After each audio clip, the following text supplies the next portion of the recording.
Madam अमृत तिवारी, मैं जवाहर नवोदय विद्यालय देवरिया का छात्र हूँ। इस वीडियो में मैं आपको बताऊंगा, अगर आप क्लास 6 और क्लास 9 2022 के लिए सैनिक स्कूल की प्रिपरेशन कर रहे हो तो इस वीडियो को आप जरूर देखिए, क्योंकि मैं आपको बताऊंगा 5 मिस्टेक जो आपको नहीं करनी है, जो कि बहुत लोग कर देते हैं तो उनका सैनिक स्कूल में नहीं होता सिलेक्शन। और बिल्कुल जेन्युइन मिस्टेक बताऊंगा, आप खुद पाओगे कि हाँ, आप लोग भी कहीं ना कहीं मिस्टेक करने वाले थे या फिर कर रहे थे। ठीक है, देखिए, सबसे पहला जो मिस्टेक होता है वो ये कि हम एक बुक पे डिपेंड हो जाते हैं। मतलब क्या कि हम लोग को एक बुक खरीद लिए, जैसे कि अरिहंत, उपकार या फिर कोई भी बुक एनी है, ठीक है, कोई भी एक बुक आप खरीद लिए और उस पर हम डिपेंड हो गए। ठीक है, हम सोच रहे नहीं यही हमारा बेड़ा पार कराएगा, यही हमको सैनिक स्कूल में पहुंचाएगा। ऐसा बिल्कुल भी नहीं होता है। ठीक है, अगर आप एक बुक के भरोसे हो, आप सोच रहे हो इस बुक को पूरा खत्म कर दूंगा तो सिलेक्शन हो जाएगा, तो नो, बिल्कुल नहीं, नेवर।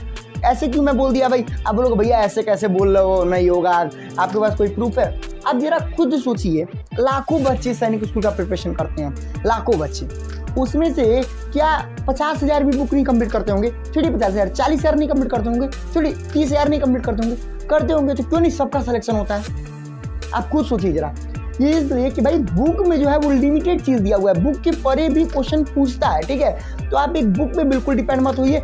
मैं आपको हमेशा बताऊं कि मैथ पढ़ना है, पहले स्कूल बुक पढ़िए, फिर आप जो बुक खरीदे हैं उसको पढ़िए। ठीक है, जीके पढ़ना है तो जीके के लिए हमेशा से हर महीने का करंट अफेयर पढ़ लीजिए, और दूसरा जो दिन भर में टॉप 100 खबरें आती हैं 5 मिनट में जो बता देता है आपको न्यूज़ पे, वो जरूर सुन लीजिए। तीसरा एसएसटी, मैं हमेशा बोलता हूँ एनसीईआरटी से एसएसटी पढ़िए, जो चैप्टर आपको बोला हुआ है वो चैप्टर पढ़ लीजिए, उसके बाद आप जो बुक खरीदे हैं उसे पढ़िए। चौथा, इंग्लिश कहाँ से पढ़िए? तो मैं हमेशा बोलता हूँ इंग्लिश का जो ग्रामर आपको पढ़ना है, ग्रामर आप अपने लेवल का पढ़िए। लेकिन आप ये पाओगे कि जब आप जो बुक आप परचेज किए, मैक्सिमम बुक में, मैंने मैक्सिमम बुक देख रखी है, उसमें ग्रामर थोड़े ऊपर लेवल का देता है, जो ग्रामर पूछता ही नहीं है।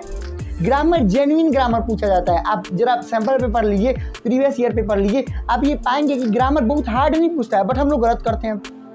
आप लोग गलत करते हैं, क्यों भाई? ऐसा क्यों होता है?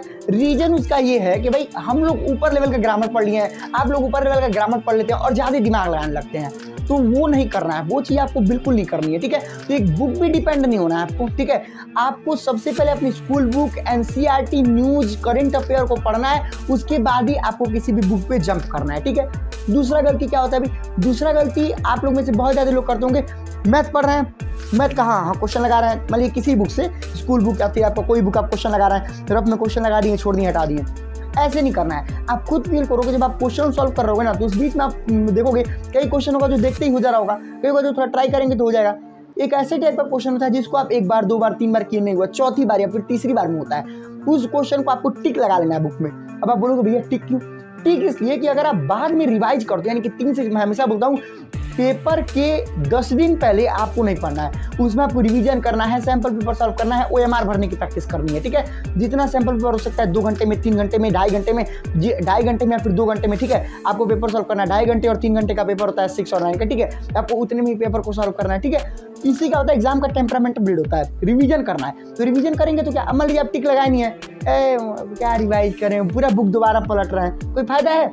अगर आप उस क्वेश्चन को टिक कर रखे हैं जो आप तीसरे चौथे अटेम्प्ट में आपसे हुआ था, तो जनों हाँ ये हार्ड क्वेश्चन है, उसको सॉल्व करोगे, हो जा रहा तो अच्छी बात है, नहीं हो रहा तो दोबारा आपको दिमाग में बिल्ड हो जाएगा। ठीक है, दूसरी बात, जब भी आप एसएसटी पढ़ो या कुछ भी पढ़ो, तो जो मेन डेट वगैरह होती है, देखिए हर डेट नहीं पूछता है। मैं हमेशा बता दूं आपको, बहुत लोग क्या करते हैं ना कि जितना डेट है सब रख लेंगे, नहीं यार ऐसा पूछता ही नहीं है भाई, उसको नहीं पता है भाई, सब डेट पूछ देंगे, बच्चा मशीन थोड़े ना जो रटेगा। जो मेन डेट्स होती है उसको पढ़ाया जाए। ठीक है, जो बिल्कुल मेन डेट है। अब कई बार क्या होता है, जब आप एनसीईआरटी अगर आप पढ़ते हो या फिर कोई बुक पढ़ते हो तो आप ध्यान देते होगे, कई डेट होता है, मान लीजिए 1526 में बाबर पानीपत की लड़ाई जीत करके भारत में आया, ये इंपॉर्टेंट डेट है 1526, इसको हाईलाइट कीजिए। जो अकबर था वो 1556 में गद्दी पर बैठा। ठीक है, हुमायूं शेरशाह सूरी से हारा, तो ये सब जो मेन है उसको हेडिंग कीजिए। अब किनारे कहीं दे देता है एनसीईआरटी में, आप देखोगे कोई एक चित्र बना देगा, पेयर बना देगा, और उसके नीचे लिख देगा कि इस चित्रकार ने 1606 में, 1709 में इस चित्र को बनाया। आप उसको रट रहे हो, हाँ चित्रकार का क्या नाम है, हम रटे पढ़ रहे हैं चित्रकार का नाम, अरे क्या चित्रकार का नाम थोड़े ना पूछेगा यार, कॉमन सेंस लगाओ। ठीक है, तो जो मेन जेन्युइन चीजें हैं उसको रिमेंबर करना है। ठीक है, और उसको टिक करना है, उसको जो है अंडरलाइन करना है, उसको हाईलाइट करना है, ताकि बाद में हम उसको रिवाइज कर सकें। ठीक है, उसके बाद मिस्टेक हम लोग क्या करते हैं कि हम लोग टाइम मैनेजमेंट नहीं बना पाते हैं। हम लोग सोचते हैं कि अच्छा ये ऐसे चलो पढ़ रहे हैं, कोई चैप्टर 5 दिन में कंप्लीट करना है, कोई 3 दिन में कंप्लीट हो रहा है, कोई 10 दिन में हो रहा है, कोई हो ही नहीं रहा है। ऐसे नहीं, आपको सबसे पहले तो अपना जो भी सिलेबस है वही पढ़ना है। सिर्फ बहुत लोगों को सिलेबस पता ही नहीं है, कुछ भी पढ़े जा रहे हैं, जो भी दिया हुआ है सब पढ़ लो। नहीं यार, हर साल सिलेबस में कुछ ना कुछ कटौती और बढ़ोतरी होती है।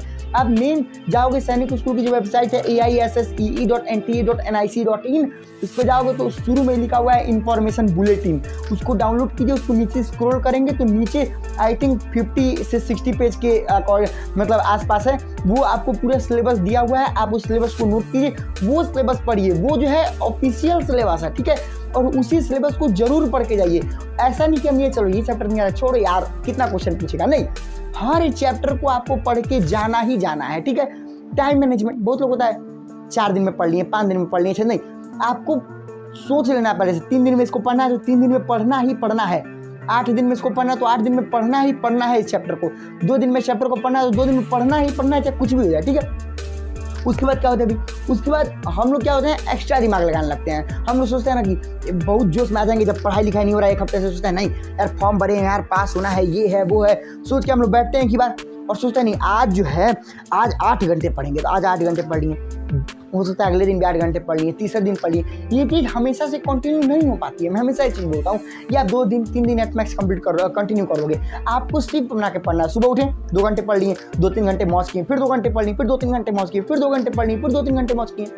ऐसे ही पढ़ना है, ठीक है। शेड्यूल बना करके पढ़ना है, थोड़ा बीच बीच में रेस्ट देना है, 1 घंटे 2 घंटे 1.5 घंटे का रेस्ट देना है, फिर पढ़ना है, ठीक है। इससे क्या होगा, दिमाग बिल्कुल शांत रहेगा, मजा भी आएगा, पढ़ाई भी होगा, ठीक है। तो ये चीज़ आपको करके, कई बार क्या होता है कि आप लोग बहुत ज़्यादा कंफ्यूज होते हो। बहुत बच्चे सोचते हैं कि पहले सिलेबस कंप्लीट हुआ नहीं सैंपल पेपर लगाने लगते हैं, पहले सिलेबस कंप्लीट हुआ नहीं रिवाइज करने लगते हैं। आपको ये सब चीज़ें एक सीक्वेंस में करनी है। कैसे करनी है, सबसे पहले आपको सिलेबस कंप्लीट करना है, ठीक है। आप A to Z syllabus exam के मिनिमम 10 से 15 दिन पहले कंप्लीट कर लेना है। तो आपका पेपर 7 जनवरी को है तो आपको एक्ट मैक्स 25 दिसंबर तक तो कंप्लीट कर ही लेना है अपना सिलेबस, ठीक है। उसके बाद आपको रिवीजन करना है 5 दिन के अंदर 5 दिन में जितना रिवीजन हो जाए, जितना आप टिक लगाए हुए हैं, जितना आप अंडरलाइन किए हुए हैं, जो चीज़ आप इंपॉर्टेंट जो आप न्यूज में देखे हैं, जो नोट किए हैं, करंट अफेयर में जो चीज़ देख के नोट किए हैं, उन सबको रिवाइज कर लेना है एक बार। उसके बाद आपको क्या करना है, जो फॉर्मूला है उसको रिवाइज कर लेना है और फिर आपको रिवाइज करना है, ठीक है। अब क्या करना है, पहले सिलेबस कंप्लीट करना है, फिर रिवाइज करना है। और रिवाइज जब 4-5 दिन कर लोगे उसके बाद 1 दिन का फास्ट रिवाइज करना है। फास्ट रिवाइज क्या होता है, देखो फास्ट रिवाइज मतलब ये फिर पढ़ना पलटो, हाँ ये चीज़ अगर हाँ यार ये तो अभी रिवाइज किए थे, ये हाँ ये भी रिवाइज किए थे, मतलब रिवीजन के बाद रिवीजन। 5 दिन का आपको रिवीजन करना है, पहले 30 दिन या फिर 20 दिन जितना भी हो आपको उसमें सिलेबस कंप्लीट कर लेना है। और सिलेबस कंप्लीट करने के बाद 5 से 7 दिन के अंदर रिवीजन करना है, ठीक है।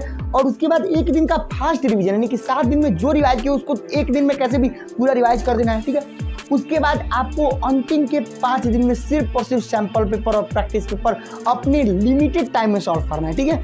तो एक चीज़ आपको रूटीन में फॉलो करना है। तो जितने भी मैंने मिस्टेक्स होता है, सबसे पहले आपको मिस्टेक क्या नहीं करना है, तो आपको किसी एक बुक पे डिपेंड नहीं होना है। दूसरा ये चीज़ आपको नहीं करना है चलो ये सिलेबस, अरे ये चैप्टर छोड़ दिए जान दो, ये चैप्टर बाद में करेंगे।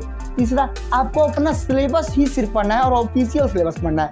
चौथा मैंने क्या बताया, चौथा मैंने आपसे ये बोला कि आपको रूटीन बना के पढ़ना है कि हाँ इतने दिन में कंप्लीट करना है तो करना है। पाँचवा मैंने क्या बताया, पाँचवा मैंने आपको ये चीज़ बताया कि आपको शेड्यूल वाइज पढ़ना है कि हाँ 2 घंटे फिर थोड़ा मस्ती, फिर 2 घंटे फिर थोड़ा मस्ती। और मैंने आपको एक बोनस पॉइंट दिया, बोनस आपको मैंने एक चीज़ बताया कि देखो आपको एक चीज़ जरूर करनी है कि आपको सिलेबस कंप्लीट करना है, उसके बाद रिवीजन, उसके बाद फास्ट रिवीजन और फिर आपको प्रैक्टिस पेपर या फिर सैंपल पेपर सॉल्व करना है। इस सीक्वेंस में अगर आप पढ़ोगे और गलतियां नहीं करोगे तो 100% आपका सिलेक्शन होगा। और 1 मिनट रुको, आप अपने लिए हमारे चैनल को सब्सक्राइब करो, हमारे लिए नहीं, पास हो जाना। मैं हमेशा से बोलता हूँ आप हमारे चैनल को अनसब्सक्राइब कर देना, कोई मतलब मत रखना, लेकिन अभी अपने लिए हमारे चैनल को जरूर सब्सक्राइब करो ताकि आप पास हो सको, आपको इन्फॉर्मेशन मिल सके। तो मिलते हैं नेक्स्ट वीडियो में, तब तक के लिए बाय बाय, जय हिंद, वंदे मातरम।